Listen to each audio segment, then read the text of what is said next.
नमस्कार friend, welcome back to the financial scholar. आज हम डिस्कस करेंगे हमारा जो एमएसएमई आईआईबीएफ सर्टिफिकेशन का सीरीज चल रहा है उसका ये लेक्चर 5 है, जिसमें हम डिस्कस करेंगे एमएसएमई डेवलपमेंट से रिलेटेड टॉपिक्स, जिसमें हम कवर करेंगे बिजनेस डेवलपमेंट सर्विस प्रोवाइडर की क्या क्या रूल्स एंड रिस्पॉन्सिबिलिटीज हैं, और एसएमई का कैसे कम्पिटिटिवनेस और इनहेंस प्रोडक्टिविटी के बारे में कैसे काम करते हैं, market promotion and development, technology development in small and micro enterprises, environmental impact assessment and last में डिस्कस करेंगे जो भी मॉडर्नाइजेशन इश्यूज है टेक्नोलॉजिकल एंड क्वालिटी अपग्रेडेशन से रिलेटेड जो भी एमएसएमई में है।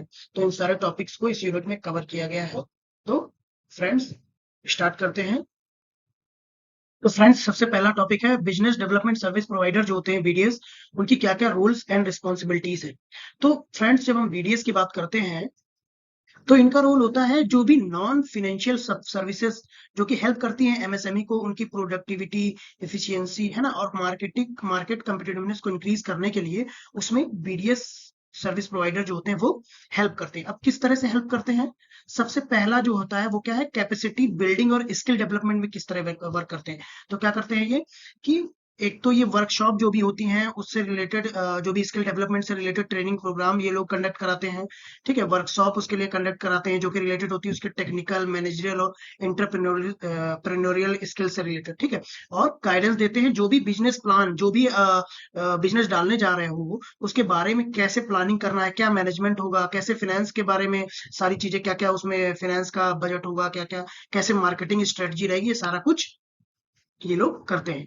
फिर नेक्स्ट क्या है, मार्केट लिंकेज एंड प्रमोशन। इसमें क्या करते हैं कि कैसे एमएसएमई को जो कि लोकल मार्केट में उसको लार्जर मार्केट में कैसे लाना है। ठीक है, जो कि डोमेस्टिक भी हो सकती है लार्जर मार्केट और इंटरनेशनल, तो उसके प्रोडक्ट को कैसे लार्जर मार्केट में लाया जाए, इसके लिए वो क्या करते हैं कि डिफरेंट डिफरेंट जो भी ट्रेड फेयर्स होते हैं, एग्जीबिशंस होते हैं, है ना, बायर सेलर मीट्स होती है, वहां पे उनके प्रोडक्ट्स को एक तरह से उनका फैसिलिटेशन करते हैं, पार्टिसिपेशन कराते हैं ये बीडीएस सर्विस प्रोवाइडर। ठीक है, और उनका ब्रांडिंग और डिजिटल जो भी उनका मार्केटिंग रहता है वो सारी चीजें ये देखते हैं। आगे मूव करते हैं फ्रेंड्स। नेक्स्ट है टेक्नोलॉजी सपोर्ट और इनोवेशन। ठीक है, अब टेक्नोलॉजी से रिलेटेड जो भी नई नई टेक्नोलॉजीज आ रही है मार्केट में, है ना, या फिर ऑटोमेशन से रिलेटेड जैसे अभी एआई आया हुआ है, या नए नए जो भी रिसर्च एंड डेवलपमेंट इंस्टीट्यूशंस हैं, है ना, उनको कैसे उनके थ्रू फैसिलिटेट करना है, उनको एक्सेस करना है ना, इनोवेशन को कैसे प्रमोट करना है, ये सारी चीजें जो है वो बीडीएस गाइड करते हैं एमएसएमई को, ताकि जो भी जैसे कोई ऐसा प्रोडक्ट है जो वो रिसर्च एंड डेवलपमेंट किया, फिर वो प्रोडक्ट वो आया, उसका पेटेंट राइट कैसे लेना है ना, ट्रेडमार्क कैसे उसका करवाना है, इंटेलेक्चुअल प्रॉपर्टी प्रोटेक्शन कैसे लेना है, ये सारी चीजें बीडीएस सर्विस प्रोवाइडर प्रोवाइड कराता है। अब फाइनेंशियल एंड क्रेडिट लिंकेज, इसमें क्या करता है बीडीएस सर्विस प्रोवाइडर, एमएसएमई जो भी है उनको लोन्स चाहिए है ना, उनको सब्सिडीज बैंक से कैसे लेनी है, क्या क्या गवर्नमेंट की स्कीम है, फाइनेंशियल प्लानिंग कैसे करनी है, क्रेडिट रेटिंग अगर खराब है उसको कैसे इम्प्रूव करना है, और लोन प्रपोजल जो है वो किस तरह से प्रिपेयर करना है उनको, ताकि वो बैंक में जाए या जिस भी फाइनेंशियल लोन लेना है वहां पे प्रॉपरली सारे डॉक्यूमेंटेशन कंप्लीट हो। और अगर वेंचर कैपिटल या क्राउड फंडिंग कराना है उसके लिए क्या क्या अल्टरनेटिव फंडिंग ऑप्शंस होंगे, है ना, उसके लिए कैसे एडवाइस करना है, ये सारी चीजें बीडीएस सर्विस प्रोवाइडर प्रोवाइड कराता है। ठीक है, नेक्स्ट है regulatory and compliance and advisory. अब इसमें क्या होता है कि जब कोई कंपनी स्टैब्लिश है एमएसएमई के अंडर, अब उसको क्या है कि क्या क्या लॉज हैं, है ना, क्या क्या लेबर लॉज हैं, कैसे जीएसटी के क्या क्या रिक्वायरमेंट हैं, इन्वायरमेंटल के क्या क्या स्टैंडर्ड, अब ये तो इनिशियली किसी भी कंपनी को नहीं पता होता, तो वो किसके पास जाते हैं, वो जाते हैं बीडीएस सर्विस प्रोवाइडर के पास। वो सारा क्या क्या रिक्वायरमेंट है, कैसे उनको एडहेयर करना है, ये सारी चीजें उनके वो जो बीडीएस सर्विस प्रोवाइडर होता है उसको एमएसएमई को गाइड करता है। ठीक है, फिर जो भी उद्यम रजिस्ट्रेशन है वो कैसे कराना है, आईएसओ सर्टिफिकेशन कैसे लेना है, लाइसेंस कैसे लेना है, ये सारी चीजें आती है इसमें रेगुलेटरी कंप्लायंस। नेक्स्ट है digital transformation and e commerce. अब प्रोडक्ट को वाइडर मार्केट में ले जाने के लिए ई कॉमर्स जो भी प्लेटफॉर्म है, डिजिटल पेमेंट सिस्टम है, वहां पे कैसे उसको ऑनलाइन प्रेजेंस उसके प्रोडक्ट की करना है एमएसएमई की, ये बीडीएस सर्विस प्रोवाइडर इसमें भी हेल्प करते हैं। ठीक है, उसके लिए वो लोग डिजिटल टूल्स के, इन्वेंट्री मैनेजमेंट के, कस्टमर रिलेशनशिप मैनेजमेंट के, लॉजिस्टिक्स के, इन सारी चीजों के क्या करते हैं, प्रोग्राम, ट्रेनिंग प्रोग्राम ऑर्गेनाइज कराते हैं। नेक्स्ट है क्लस्टर डेवलपमेंट एंड ट्रेनिंग। इसमें क्या होता है कि जो भी एमएसएमईज हैं तो उनको एक क्लस्टर डेवलपमेंट प्रोग्राम के थ्रू अगर सेम टाइप के एमएसएमईज हैं उनको एक दूसरे से कोलैब कराना, है ना, ताकि क्या है बेटर नेटवर्किंग बन सके, मेंटरशिप प्रोग्राम हो सके, है ना, और इंडस्ट्रीज के साथ एसोसिएशन फैसिलिटेट कराना, ये सारा कौन करता है, बीडीएस सर्विस प्रोवाइडर। नेक्स्ट है हमारा एक्सपोर्ट प्रमोशन और ग्लोबलाइजेशन में कैसे हेल्प करते हैं।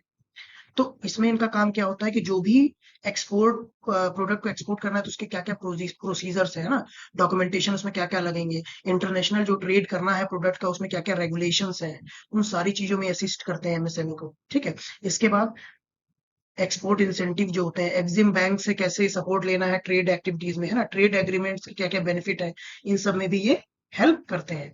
तो MSME BDS provider act as a enabler bridging the gap between MSME and opportunities for growth.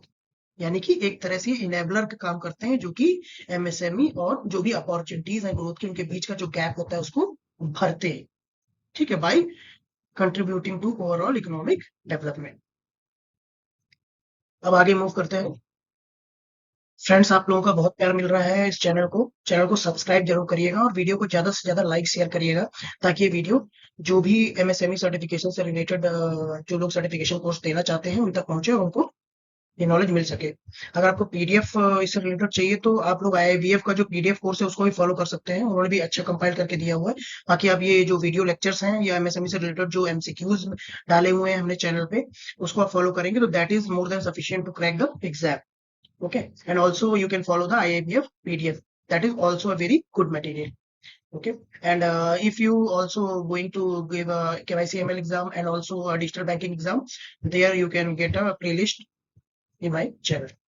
तो स्टार्ट करते हैं फ्रेंड्स। नेक्स्ट टॉपिक है industry association special window for MSME BDS.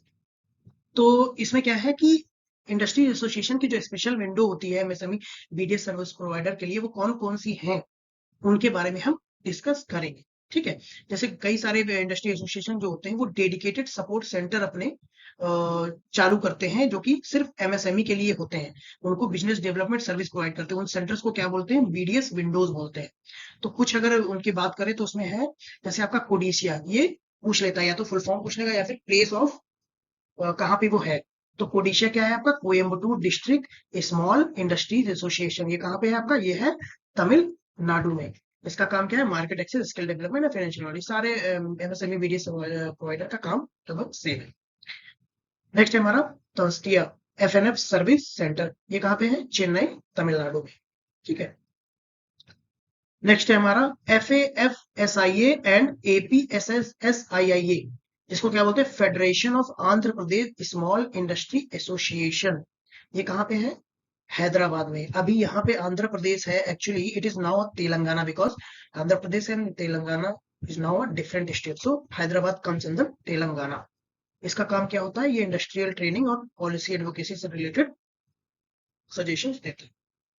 Next है FISME, federation of Indian micro and small medium enterprises. ये कहाँ पे है, इसका सेंटर है न्यू दिल्ली में। ठीक है, ये भी policy advocacy, trade facilitation and export promotion से रिलेटेड असिस्टेंस देता है। नेक्स्ट है कोशिया। कोशिया क्या है, chamber of small industry association, ये है Thane Maharashtra. Okay, provide legal marketing and business strategy support for MSME in Maharashtra. आगे मूव करते हैं फ्रेंड्स। जेआईबी का भी आपको जो एमसीक्यूज हैं वो चैनल पे मिल जाएंगे। अभी पीपीपी का सेट 1 डाला हुआ है, 500 एमसीक्यूज के आपको सेट मिल जाएंगे। सारे पीपीबी और आपके जो भी अदर सब्जेक्ट्स हैं उन सबके एक एक करके उसमें अपलोड होंगे। तो आपको जो भी सर्टिफिकेशन आप एग्जाम दे रहे हैं उनसे रिलेटेड अपकमिंग वीडियोज आएंगे। अभी फिलहाल आपको MSME, KYC, ML, digital banking और साइबर सिक्योरिटी, आईटी सिक्योरिटी का जो एग्जाम होता है उससे रिलेटेड आपको मटेरियल प्लेलिस्ट में मिल जाएगा। तो आप चैनल पे जाके अगर आप उससे रिलेटेड एग्जाम देने जा रहे हैं तो उसको भी चेक कर सकते हैं। बात करते हैं types of BDS service provider for MSME. तो types of BDS service provider क्या क्या सर्विसेज देते हैं। तो सबसे पहली सर्विस होती है, दो टाइप की सर्विस, मेजर टाइप सर्विसेज हैं। पहली सर्विस है ऑपरेशनल सर्विस, जिसमें ये लोग डे टू डे जो भी बिजनेस करती है एमएसएमई उसमें जो भी उनको सपोर्ट की रिक्वायरमेंट होती है वो देते हैं, उसको बोलते हैं ऑपरेशनल सर्विस असिस्टेंस। इसमें क्या क्या आता है, फाइनेंशियल कंसल्टिंग यानी कि लोन एप्लीकेशन, सब्सिडी गाइडेंस या क्रेडिट रेटिंग से रिलेटेड अगर उनको गाइडेंस चाहिए। फिर मार्केटिंग सपोर्ट जैसे कि ब्रांडिंग है, प्रोडक्ट की एडवर्टाइजिंग है, ऑनलाइन प्रेजेंस प्रोडक्ट का कैसे करना है, ट्रेड फेयर में कैसे उनके प्रोडक्ट को शो कराना है, एग्जीबिशंस में, ये सारा कुछ। फिर HR, workforce development, training, hiring कैसे करना है ना, वो सारी चीजें। फिर कंप्लायंस असिस्टेंस, जैसे जीएसटी, लेबर लॉ, लाइसेंसिंग, ये सारी चीजों पे कैसे क्या असिस्ट करना है, ये सारा आएगा आपका ऑपरेशनल सर्विसेज। सेकेंड है आपका स्ट्रेटेजिक सर्विसेज, जो कि होती है long term growth and development के लिए। मतलब कोई एमएसएमई है, अगर उसको long term growth and development से रिलेटेड असिस्टेंट चाहिए तो उसके लिए स्ट्रेटेजिक सर्विसेज प्रोवाइड करते हैं बीडीएस सर्विस प्रोवाइडर। इसमें क्या होता है, बिजनेस स्ट्रेटेजी फॉर्मुलेशन करते हैं ये, ठीक है, और जो भी न्यू टेक्नोलॉजी आ रही होती है उसको अडॉप्ट करवाते हैं, और डिजिटल ट्रांसफॉर्मेशन कैसे करना है उसके लिए असिस्ट करते हैं। फिर क्लस्टर के डेवलपमेंट कैसे होने हैं, कहाँ पे एमएसएमई का क्लस्टर डेवलपमेंट हो, सप्लाई चेन डेवलपमेंट कैसे हो, इन सब चीजों में असिस्ट करते हैं। और एक्सपोर्ट प्रमोशन से रिलेटेड या इंटरनेशनल बिजनेस में, अगर इंटरनेशनल मार्केट में अपने बिजनेस को एक्सपेंड करना है तो उससे रिलेटेड स्ट्रेटजी प्रोवाइड करते हैं। आगे मूव करते हैं फ्रेंड। अब बात करते हैं improving competitiveness of SME through enhancing productivity. ये कैसे होता है, तो जो भी एमएसएमई होते हैं उनका इकोनॉमिक डेवलपमेंट में बहुत बड़ा रोल होता है, ठीक है। जैसा कि मैंने आपको फर्स्ट लेक्चर में बताया था, सारा परसेंटेज डिवाइड करके बताया था कि कितना ज्यादा एमएसएमई इंपॉर्टेंट है हमारे इकोनॉमिक डेवलपमेंट के लिए एंड एम्प्लॉयमेंट के लिए ऑल्सो। ओके, तो अब अगर हायर प्रोडक्टिविटी होगी जो भी एमएसएमई है, तो जब प्रोडक्टिविटी बढ़ता है तो कॉस्ट क्या हो जाता है, कम हो जाता है, ठीक है। तो और क्वालिटी भी इंप्रूव होता है, नई टेक्नोलॉजी अगर वो अडॉप्ट करेंगे तो उससे क्या होता है, मार्केट का रीच भी बढ़ता है। जब नई टेक्नोलॉजी, जैसे फॉर एग्जांपल अभी एमएसएमई जो है वो ऑटोमेशन की तरफ जाएंगे, तो क्या होगा कि इजी होगा रेदर देन कि मैनुअली जाना। ऑटोमेशन के through, digitally through, it is easy to capture the large market. Okay, तो उसके लिए जो कुछ इनहेंसिंग प्रोडक्टिविटी के लिए की वेज है वो क्या क्या है। सबसे पहला है कि वो अपनी टेक्नोलॉजी को एडवांस करें, यानी कि जो भी न्यू टेक्नोलॉजी उसको अडॉप्ट करें और ऑटोमेशन करें। जैसे implementing modern machinery, digital tool and automation reduce product time and error. यानी कि जब ऑटोमेशन होगा, डिजिटल टूल होंगे, मॉडर्न मशीनरी होगी, तो जो भी प्रोडक्शन टाइम होगा और एरर होंगी वो कम होगी, तो ऑब्वियसली जो क्वालिटी होगी इंप्रूव हो जाएगी। जैसे कि बात करें एग्जांपल की, तो जो टेक्सटाइल इंडस्ट्री है हमारी, जो कि मैनुअली जो ऑपरेट होती थी, अब क्या है, वो ऑटोमेटेड लूम्स में अपग्रेड हो गई अंडर ATUFS, ठीक है। नेक्स्ट है स्किल डेवलपमेंट एंड ट्रेनिंग, ठीक है। तो अब अगर कंपेटिटिवनेस को इंक्रीज करना है, प्रोडक्टिविटी को बढ़ाना है, तो स्किल डेवलपमेंट और उससे रिलेटेड ट्रेनिंग पे काम करना पड़ेगा। तो एमएसएमई को क्या रिक्वायर्ड है कि वो जो भी ट्रेनिंग है, स्किल एनहांसमेंट से रिलेटेड है, उससे रिलेटेड ट्रेनिंग में इन्वेस्टमेंट करें, ठीक है, ताकि जो भी उनके वर्कफोर्स है जो भी, वो प्रॉपरली ट्रेंड हो और एफिशिएंट हो, ठीक है, ताकि वेस्टेज और एरर कम से कम हो।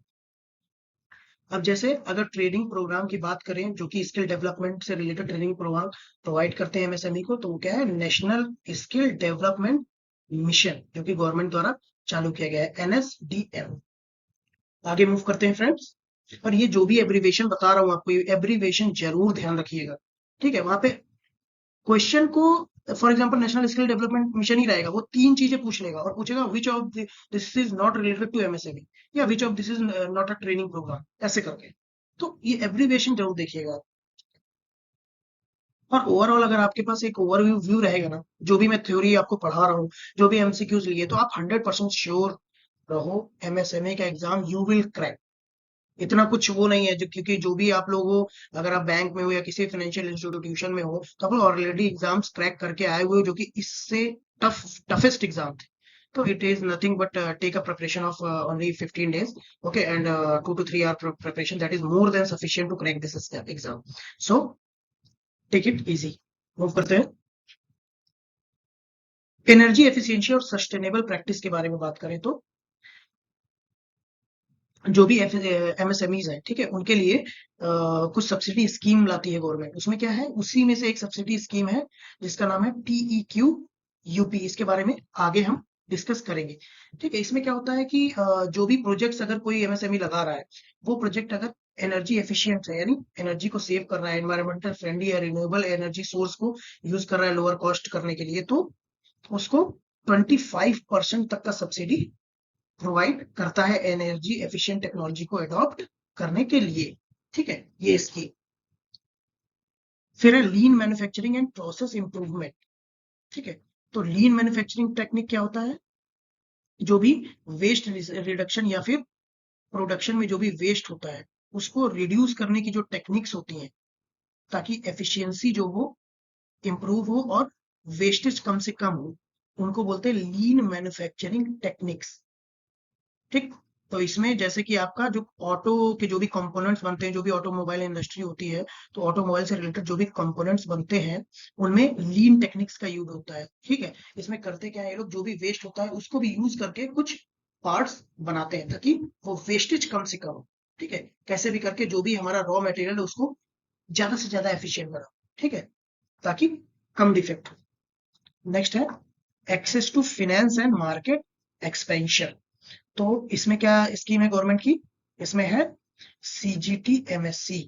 ठीक है, credit guarantee fund scheme for MSME. इसका काम क्या होता है? जो भी कैपिटल से रिलेटेड रिक्वायरमेंट होती है, ठीक है, उसमें ये एमएसएमई को हेल्प करता है। जैसे उनको क्या है, कोलेटरल होती नहीं है, जो भी न्यू एमएसएमईज होते हैं, तो उनको कैसे कोलेटरल फ्री लोन्स में उसको गारंटी दी जाए, वो सीजीटी एमएससी के थ्रू होती है। अगर प्रेजेंट में बात करें तो कितनी है वो है 5 CR। ठीक है, डिजिटल प्लेटफॉर्म और e commerce help SME expand there domestic and global reach. अब बात करते हैं friends, institute of small enterprises and development, ISED। ये क्या होता है? ये एक रिसर्च और पॉलिसी, जो भी पॉलिसी मेकिंग होती है और जो भी रिसर्च होता है प्रोडक्ट से रिलेटेड, इस इंस्टीट्यूट में होता है।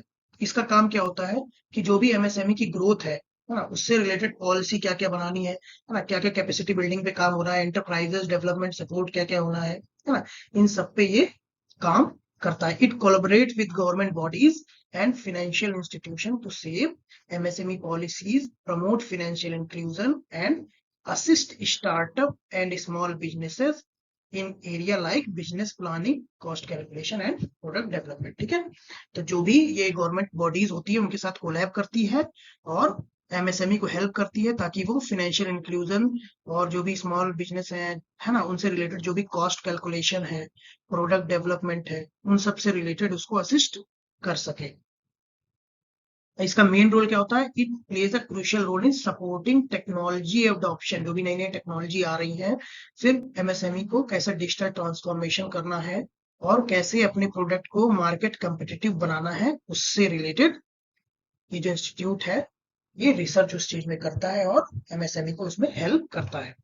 अब बात करते हैं national centre for business development services, NCDS। NCDS क्या होता है? ये भी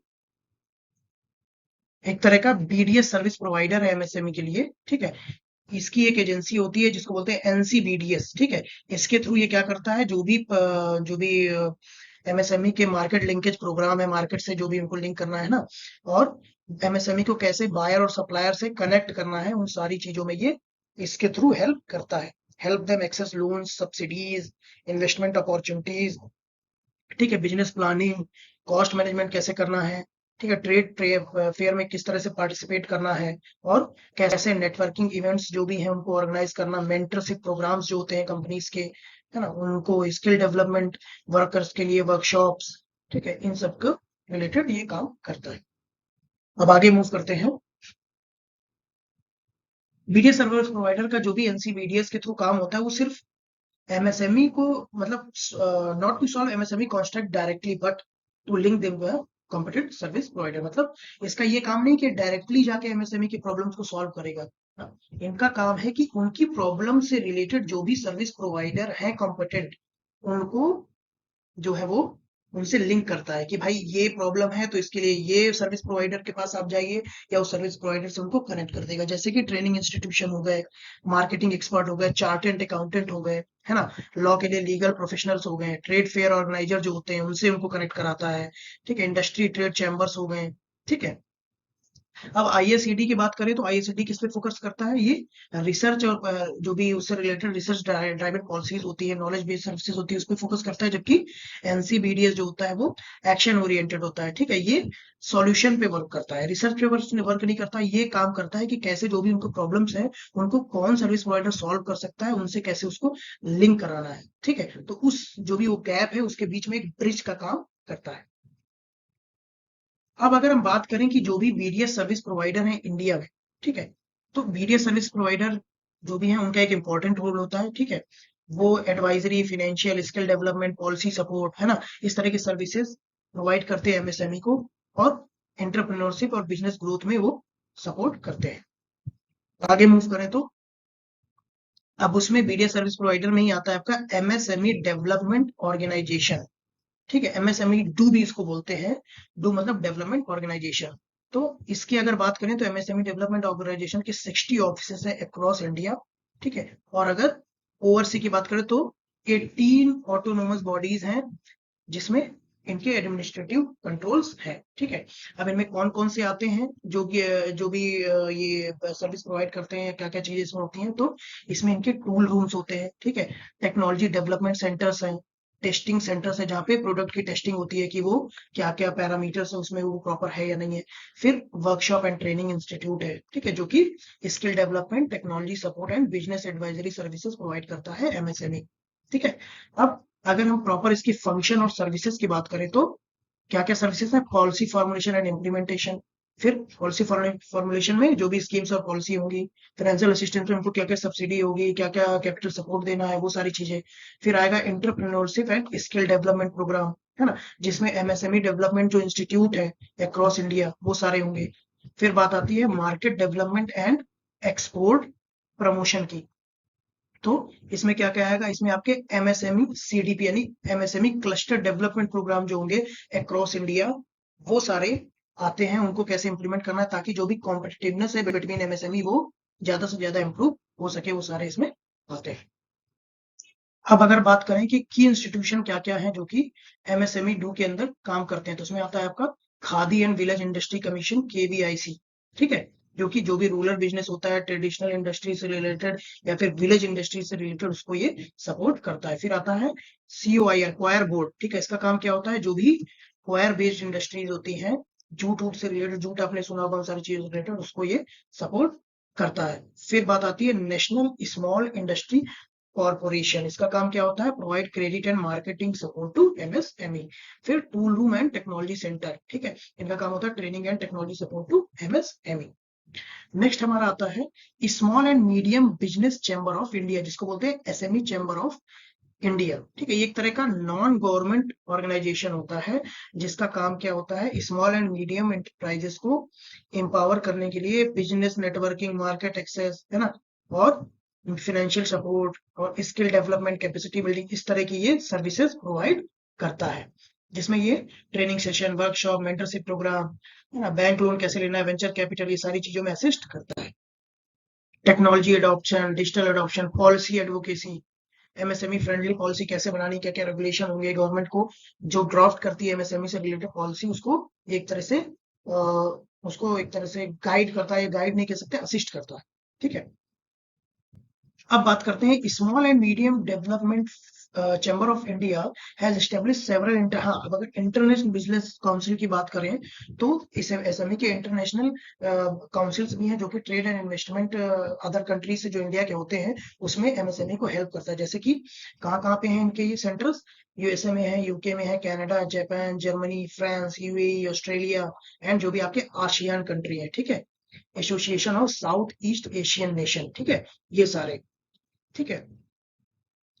और अगर हम काउंसिल की बात करें तो इंडिया जीसीसी एसएमई की जो बिजनेस काउंसिल होती है, इंडिया यूरोप बिजनेस काउंसिल होती है, India US SME business council होती है, ठीक है, इन सब में इनके सेंटर्स होते हैं जो कि प्रॉपर नेटवर्किंग, पॉलिसी, एडवोकेसी और बिजनेस कोलैबोरेशन से रिलेटेड जो भी अपॉर्चुनिटीज होती हैं उसमें एमएसएमई को हेल्प करते हैं, ठीक है। इनके अगर रीजनल ऑफिस की बात करें तो एसएमई चैम्बर का रीजनल ऑफिस आपको यूएई और बहरीन में भी मिल जाएगा, जो कि जो भी गल्फ रीजन से रिलेटेड एसएमई को अगर हेल्प चाहिए तो उसमें ये असिस्ट करते हैं। आगे मूव करते हैं फिर की इनिशिएटिव की बात करें तो क्या क्या है, एसएमई बिजनेस एक्सीलेंस अवार्ड होता है, ये इनिशिएटिव आता है इसमें। फिर है SME industrial economic growth summit भी ऑर्गेनाइज कराता है, जिसमें जो भी इंडस्ट्री के बड़े बड़े लीडर्स होते हैं, पॉलिसी मेकर्स होते हैं, वो डिस्कस करते हैं क्या क्या स्ट्रेटजीज होंगी एमएसएमई की ग्रोथ के लिए। फिर आता है export promotion and trade facilitation, तो ये सारी चीजें इसके की इनिशिएटिव है जो हमारा एसएमई चैम्बर ऑफ इंडिया है। अब बात करते हैं नेशनल स्किल डेवलपमेंट मिशन के बारे में। तो the national skill development mission was launched in 15th of July 2015। Government of India ने लॉन्च किया था। ठीक है, किसके अंडर में है ये? Ministry of skill development and entrepreneurship, MSDE। इसका काम क्या होता है कि जो भी MSME है उसको प्रॉपर ट्रेनिंग प्रोवाइड करना, उसके वर्क फोर्स को, एम्प्लॉयबिलिटी को एनहेंस करना, और जो भी स्किल गैप है, जो भी जो रिक्वायर्ड है स्किल्स और जो अभी प्रेजेंट में उनके बीच में जो स्किल गैप है उसको कैसे, उसके बीच के गैप को भरना है, उसके बीच के ब्रिज का काम करना है, ताकि जो भी इकोनॉमिक ग्रोथ है उसको सपोर्ट मिल सके। तो अगर इसके इंस्टीट्यूशनल फ्रेमवर्क स्ट्रक्चर की बात करें तो 3 टियर होता है। उसमें पहला आता है गवर्निंग काउंसिल, जिसको बोलते हैं एपेक्स लेवल। इसका चेयरपर्सन होता है प्राइम मिनिस्टर ऑफ इंडिया। इसका काम होता है जो भी ओवरऑल पॉलिसी एंड गाइडेंस होता है उससे रिलेटेड सारी चीजें प्रोवाइड करता है। नेक्स्ट है, सेकंड है ये थर्ड, सेकंड है स्टीयरिंग कमिटी। स्टीयरिंग कमिटी का चेयरपर्सन कौन होता है? मिनिस्टर ऑफ MSME जो भी रहेगा प्रेजेंट समय में वो रहेगा। इसका काम होता है कि जो भी कोऑर्डिनेशन करना है गवर्नमेंट डिपार्टमेंट और स्किल डेवलपमेंट प्रोग्राम जो जो प्रोवाइड कर रहे हैं उसके बीच में कोऑर्डिनेशन कराना, ये कमेटी देखती है। फिर आता है मिशन डायरेक्टरेट, जिसको बोलते हैं एग्जीक्यूटिव कमेटी। इसके चेयरपर्सन होते हैं जो भी सेक्रेटरी होगा, finance secretary, sorry MSME secretary, और फिर ministry of skill development and entrepreneurship, ये भी जो भी इसमें मिनिस्टर्स होंगे वो सारे होंगे। ठीक है, इसका काम होता है जो भी एग्जीक्यूशन है स्किल डेवलपमेंट प्रोग्राम का वो प्रॉपर है या नहीं, उनकी जो भी पॉलिसीज बनाई है प्रॉपरली इंप्लीमेंट हो रही है या नहीं हो रही है, ये सारी चीजें ये देखते हैं। अब बात करेंगे NSDM को सपोर्ट कौन कौन से इंस्टीट्यूशन कर देते हैं। तो उसमें आएगा आपका national skill development agency, next है national skill development corporation NSDC, और क्या है directorate general of training DGT। इसका काम क्या होता है जो भी इंडस्ट्रियल ट्रेनिंग इंस्टीट्यूट है इंडिया के क्रॉस उसको वोकेशनल ट्रेनिंग एंड उसके लिए ये रिस्पॉन्सिबल होता है जो भी वोकेशनल ट्रेनिंग होती है। ठीक है, अब बात करते हैं की ऑब्जेक्टिव्स क्या क्या है NSDM के। तो की ऑब्जेक्टिव्स क्या क्या हो गए? Up skilling and reskilling. ठीक है, जो भी वर्कफोर्स है उसको अप स्किल करना, या फिर अगर उनके पास स्किल्स पुरानी है तो उसको रीस्किल करना। Vocational training and certification provide करना। एंटरप्रेन्योरियल डेवलपमेंट और इंटीग्रेशन विद इंडस्ट्री, जो भी इंडस्ट्री की डिमांड है उससे रिलेटेड एम्प्लॉयमेंट जनरेट करना, या फिर उसको स्किल डेवलपमेंट प्रोग्राम के थ्रू इनहेंस करना। नेशनल स्किल डेवलपमेंट मिशन क्या होता है? Operates through 7 submissions. तो 7 सबमिशंस होते हैं इसमें। अगर उस 7 सबमिशंस की बात करें तो सबसे पहला है इंस्टीट्यूशनल ट्रेनिंग। ठीक है, नेक्स्ट है इंफ्रास्ट्रक्चरल डेवलपमेंट, थर्ड है ट्रेनिंग ऑफ ट्रेनर्स, ठीक, कन्वर्जेंस, ओवरसीज एम्प्लॉयमेंट, ठीक है, पब्लिक प्राइवेट पार्टनरशिप, ठीक, सस्टेनेबल लिवलीहुड एंड, ये आपके 7 है पब्लिक प्राइवेट पार्टनरशिप। ठीक, आगे मूव करते हैं। अब है state bank of India consultancy service provider. Friends video को लाइक करिएगा और चैनल को सब्सक्राइब जरूर करिएगा। आप लोग जितना ज्यादा चैनल को सब्सक्राइब करेंगे फ्रेंड्स, उससे चैनल में जो भी वीडियोस आते हैं उनको बनाने का मोटिवेशन आता है। हर वीडियो बनाने में काफी टाइम लगता है तो उसके लिए मोटिवेशन चाहिए फ्रेंड्स। तो आप वीडियो को जरूर लाइक करें और शेयर और सब्सक्राइब जरूर करें चैनल। अगर जो भी आपको प्रॉब्लम है या आपको लगता है कि ये चीज रिक्वायर्ड है, आपको वीडियोस में होनी चाहिए या उससे रिलेटेड वीडियो चाहिए, तो आप कमेंट बॉक्स में जरूर लिखिए। मैं कोशिश करूंगा कि आपके जो भी क्वेरीज हैं उनको तुरंत से तुरंत मैं जवाब दे सकूं या उससे रिलेटेड वीडियो बना सकूं। फ्रेंड्स हमारे चैनल पे आपको जो भी लेटेस्ट न्यूज है उनसे रिलेटेड वीडियोस भी आने वाले हैं, तो आप चैनल पे जरूर बने रहिएगा और नोटिफिकेशन को भी ऑन करिएगा। आपको इसमें जो भी रिसेंट अपडेट्स हैं, जैसे कि अभी आपका है जो भी क्रिप्टो करेंसी से रिलेटेड अपडेट्स हैं, जो भी हमारा सोवरेन गोल्ड बॉन्ड स्कीम जो गवर्नमेंट ने अभी बंद किया उससे रिलेटेड, ये सारी चीजें आपको न्यूज में मिलेगी।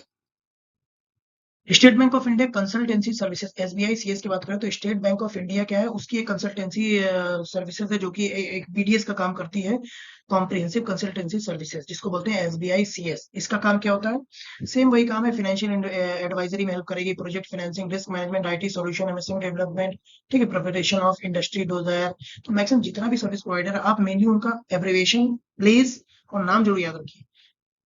काम ऑलमोस्ट सबका सेम है, entrepreneurship council training programme for bank official, ठीक है।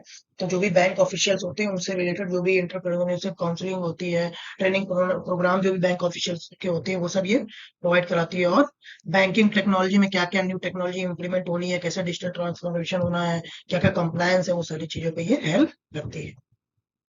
नेक्स्ट है फ्रेंड्स, अब बात करते हैं टेक्नोलॉजिकल चेंज के बारे में, ठीक है। तो technological change in India significantly impact industries, business and daily life.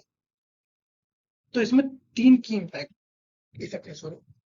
सबसे पहला है इनोवेशन इफेक्ट, ठीक है। इसमें क्या होता है कि जब नई टेक्नोलॉजी आती है, तो नई टेक्नोलॉजी जब आएगी तो पूरी नई इंडस्ट्री एक तरह से जो पुरानी थी उसको ट्रांसफॉर्म करके एक नई इंडस्ट्री आ जाएगी, ठीक है। जैसे कि बात करें यूनिफाइड पेमेंट इंटरफेस, यूपीआई की बात करें, तो उसने क्या किया, इंडिया में जो भी डिजिटल पेमेंट सिस्टम था उसको रिवोल्यूशनाइज कर दिया, ठीक है। पहले जो भी पेमेंट करना होता था नेफ्ट आरटीजीएस के थ्रू ही होता था, बट अभी आपको क्या रियल टाइम अगर पेमेंट करना है तो आप सीधे वेंडर के पास जाओगे या जहां से भी आप सामान ले रहे हो, सिंपली पेमेंट हो जाता है उसको ना, विद इन अ सेकेंड। तो ये हो गया न्यू इनोवेशन इफेक्ट, ठीक है। जैसे कि आपका आधार बेस्ड ई केवाईसी हो गया, जिससे क्या हुआ, जो भी आपका आइडेंटिटी वेरिफिकेशन था वो इजी हो गया।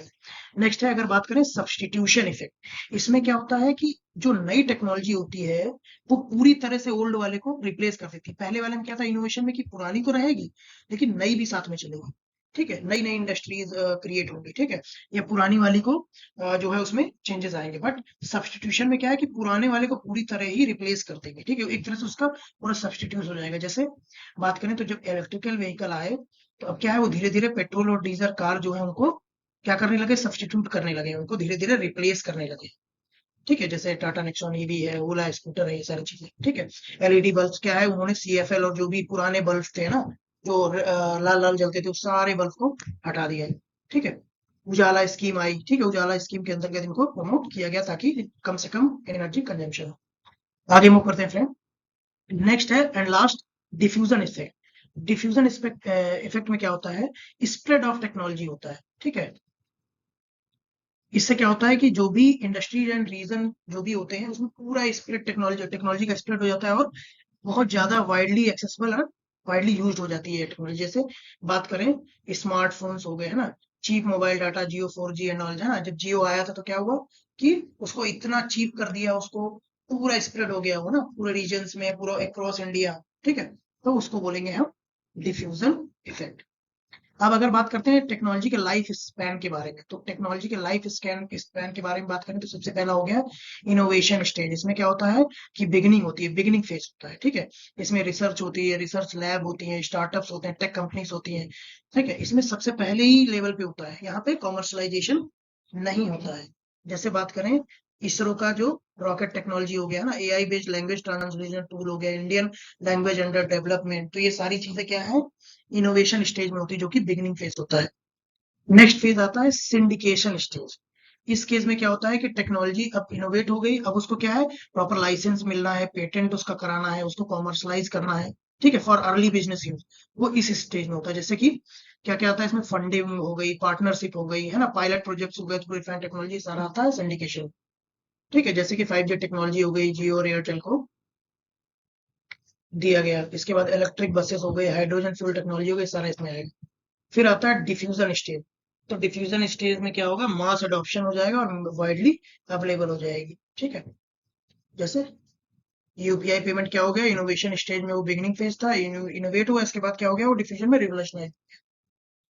फिर लास्ट स्टेज आती है जिसको बोलते हैं सब्सटीट्यूशन स्टेज। सब्सटीट्यूशन में क्या हो गया कि उसको पूरी तरह से रिप्लेस कर दिया, ठीक है। जैसे लैंडलाइन फोन थे उनको उन्होंने, और उनको क्या है, मोबाइल फोन ने रिप्लेस कर दिया। अब बात करते हैं market promotion and development for MSME के बारे में। तो मार्केट प्रमोशन एंड डेवलपमेंट की बात करें तो डोमेस्टिक और इंटरनेशनल या ग्लोबल मार्केट जो भी हैं उनसे अगर compete करना है, रेवेन्यू को इंक्रीज करना है, तो बहुत क्या एसेंशियल है कि वो जो भी उसके प्रोडक्ट्स हैं उनको कैसे प्रमोट किया जाए, कैसे उनकी क्वालिटी को इम्प्रूव किया जाए, ब्रांडिंग कैसे किया जाए, न्यू मार्केट को कैसे कैप्चर किया जाए, है ना। और एमएसएमई की ग्रोथ जो भी है उसको कैसे सस्टेनेबल बनाया जाए, इन सब में काम करना है। तो उसके लिए स्ट्रेटजीज क्या क्या है कि जो भी ट्रेड फेयर है और एग्जीबिशन है उसमें पार्टिसिपेट करें। गवर्नमेंट क्या है उसके लिए इनिशिएटिव लाती है, जैसे कि एमएसएमई ग्लोबल मार्ट होते हैं, इंडिया इंटरनेशनल ट्रेड फेयर होता है, एक्सपोर्ट प्रमोशन काउंसिल्स होती हैं, है ना। जैसे केवीआईसी क्या करता है, ट्रेडिशनल इंडियन प्रोडक्ट्स ग्लोबली इसको क्या करता है, ये प्रमोट करता है अपने ट्रेड जो भी इसकी एक्सपोर्ट प्रमोशन काउंसिल्स होती हैं।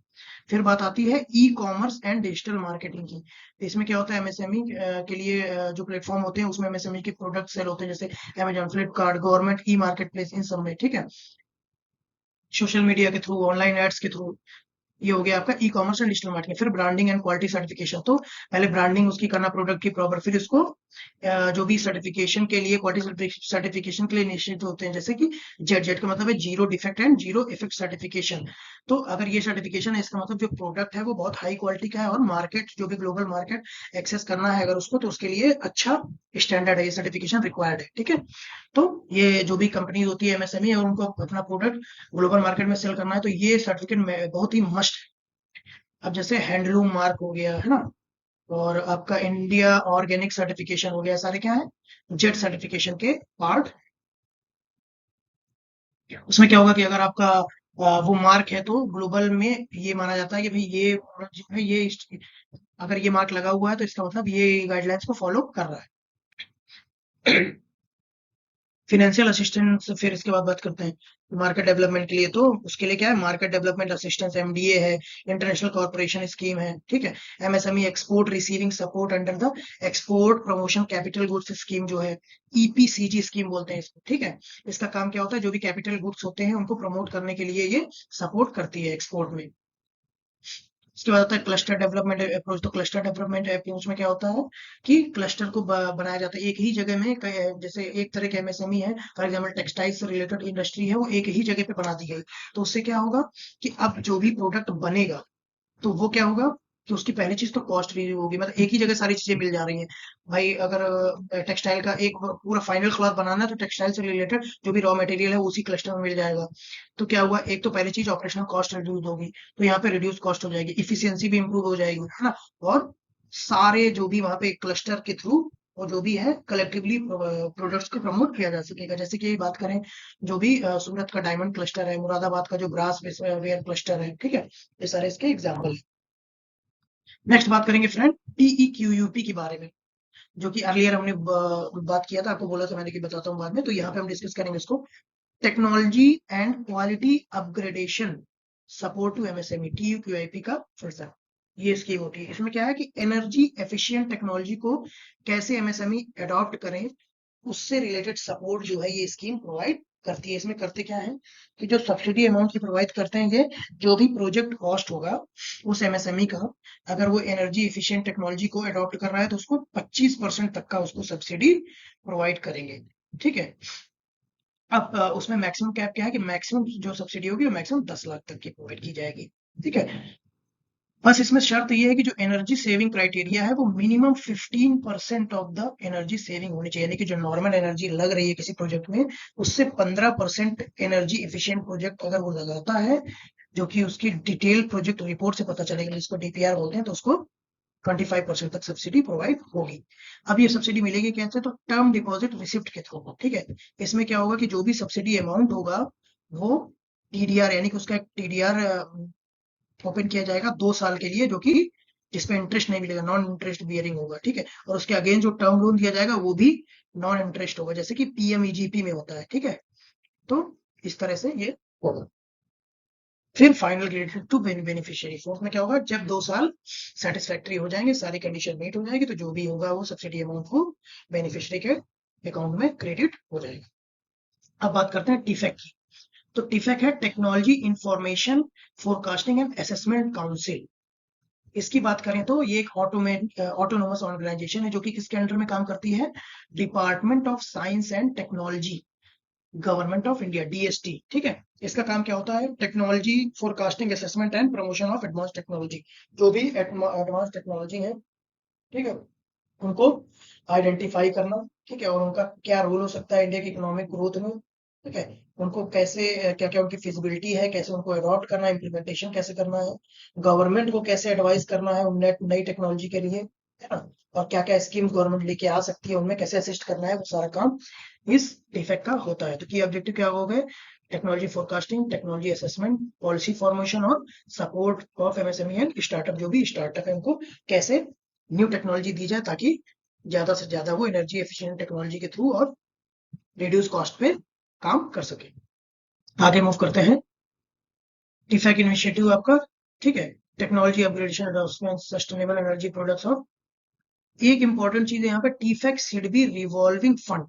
इसका काम क्या होता है, ये एमएसएमई को जो भी टेक्नोलॉजी से रिलेटेड अपग्रेड चाहिए होता है उसके लिए टीफैक और सिडबी का एक जॉइंट वेंचर है जो कि एक फंड क्रिएट करता है जिसको बोलते हैं टीफैक सिडबी रिवॉल्यूशन फंड। वो प्रोवाइड करता है फाइनेंशियल सपोर्ट अगर टेक्नोलॉजी को अपग्रेड करना चाहते हैं एमएसएमई, उसके लिए उनको अगर फंड की रिक्वायरमेंट है तो।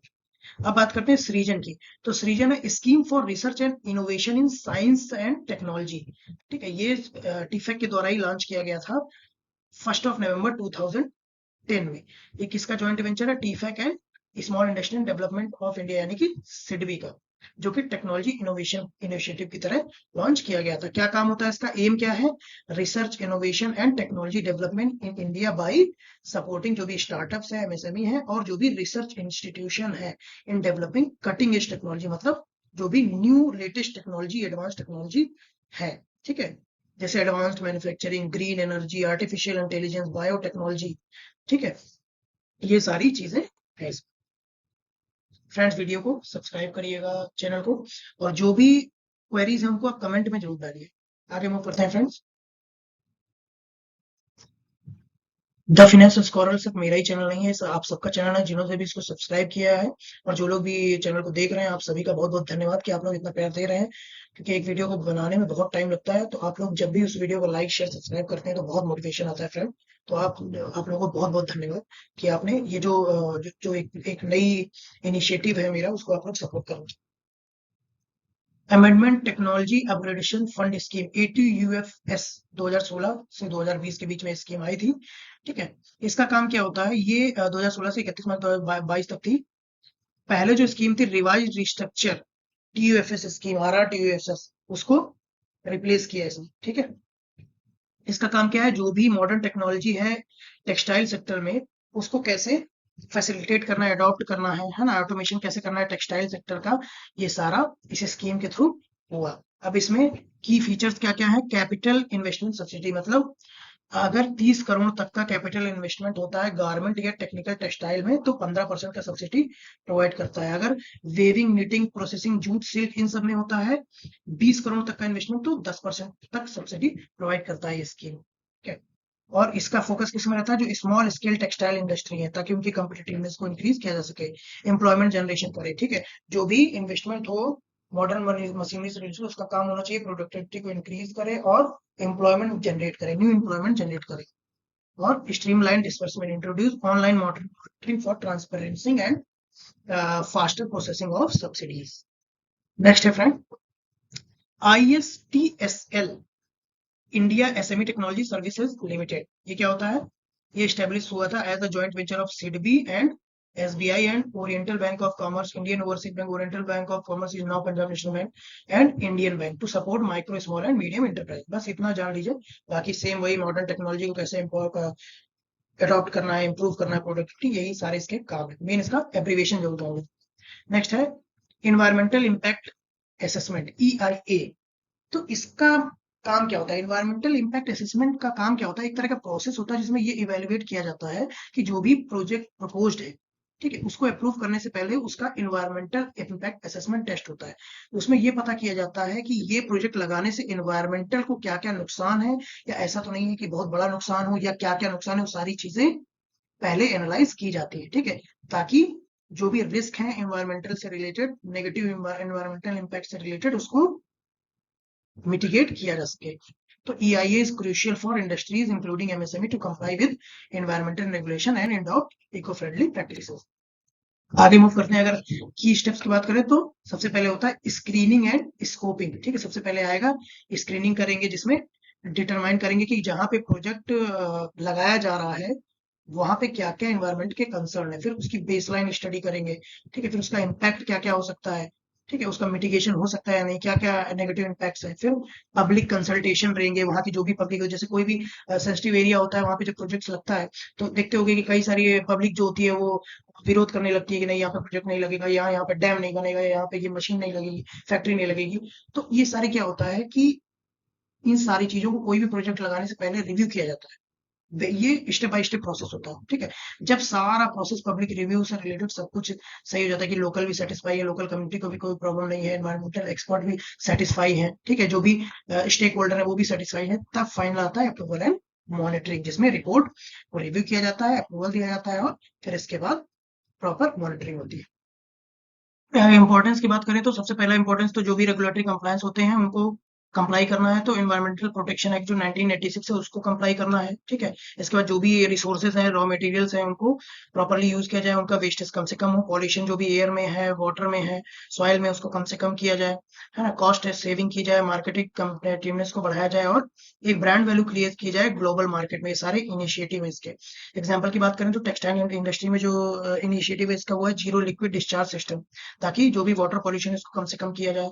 इस तरह ऑटोमोबाइल इंडस्ट्री में जो भी है वो है इलेक्ट्रिक व्हीकल, ताकि पेट्रोल और डीजल से जो भी पॉल्यूशन है उसको कम से कम किया जाए। तो फ्रेंड्स, इस टॉपिक से रिलेटेड कुछ एमसीक्यू है वो भी देख लेते हैं। जैसे पहला क्वेश्चन है, what is the primary objective of market development assistance scheme for MSME? तो इसका क्या है, to support MSME in export promotion and global market access. So B is the right option. Next है, which of the following organisation provide credit and marketing support to MSME under MSME do programme? तो क्या होता है इसमें, national small industry corporation यानी कि NSIC, B is the right answer. Next है, what is the primary role of MSME business development service provider?